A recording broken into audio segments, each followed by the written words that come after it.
বিয়ে করতেছি ভরপুর আইসা খাওয়া যায়, যদিও জানি গিফট দিবি না, সমস্যা নাই। তোর বিয়েতে আমি গিফট আনবো, এত সৌভাগ্যবান তুই না। আমি জানি তো তুই আনবিও না।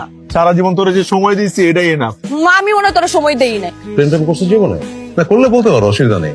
না, কখনো ওইভাবে কারোর সাথে প্রেম হয়নি। প্রেম বলতে আমি শুধু আমার মাকেই বুঝি, আমার মার সাথে সব ভালোবাসা, মার সাথে সব। আমি আপনাকে একটা কথা বলতে চাই, আমি চাচ্ছিলাম যে বিয়ের পর আমি পড়ালেখাটা চালিয়ে যাবো। বিয়ের পর তোমার যেটা ইচ্ছা তুমি সেটা করবা, তোমাকে ফুল স্বাধীনতা দেওয়া হবে। নীলা, আচ্ছা তোর বান্ধবী কয়জন?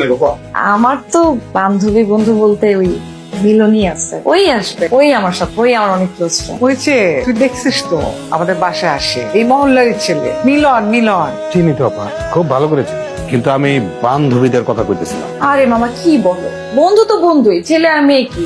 না, ছেলে বন্ধু আর মেয়ে বন্ধুর মধ্যে অনেক তফাৎ আছে। কেমন কথা বলা মামা, আমার একটা ছেলে ফ্রেন্ড আছে, সে আমার বিয়েতে আসতে পারবে না? আর যে ছেলের সাথে আমার বিয়ে ঠিক করছো, ওই ছেলের যদি একটা মেয়ে বান্ধবী থাকে, তাহলে কি আমি বলবো আমি যে বিয়ে করবো না, বিয়ে ভেঙে দিবো? ভাই এত বেশি কথা কথা, যা এখান থেকে। শোনো, আমার বিয়েতে আমার ফ্রেন্ড আসবে মানে আসবে, ও আসবে এবং পুরো আয়োজনটা ও করবে। ঠিক আছে, কিন্তু আপা এই কারণে যদি বিয়েটা ভাঙে, এরপরে আমি আর এসবের মধ্যে নেই। নীলা, আমার একটা অনুরোধ রাখবি, তুই মিলনের সাথে আর কোনো যোগাযোগ রাখিস না।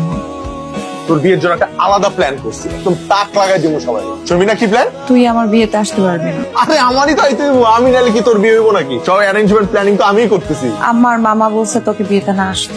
সমস্যা নাই, বিয়েতে না এলাম, কিন্তু তোর বিয়ের পর কিন্তু তোর জামাইরে কবি যে তোর একটা ক্লোজ ফ্রেন্ড আছে, তোর বিয়েতে আইতে পারে না কারণ বিদেশ ছিল। এরপর একদিন রেস্টুরেন্টে ভরপেট খাওয়া দিবি, সব ভুলে যাবো গা। মা বলছে বিয়ের আগে তোর সাথে যাতে দেখা না করি। আম্মা যেহেতু নিষেধ করছে তাহলে কথা কইস না।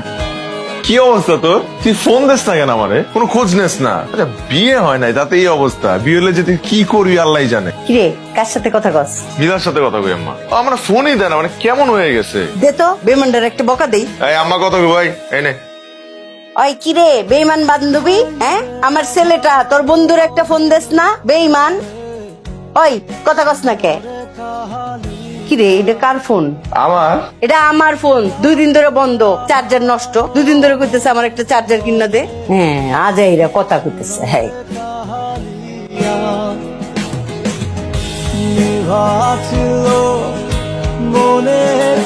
কিরে 3 দিন পরে বলে মিলার গায়ে হলুদ, কই দাওয়াত দিল না তো? সারা মহল্লার সবাই জানে, আমগো দাওয়াত কই? দাওয়াত দেয় না, এদের ইচ্ছা। ইচ্ছা মানে?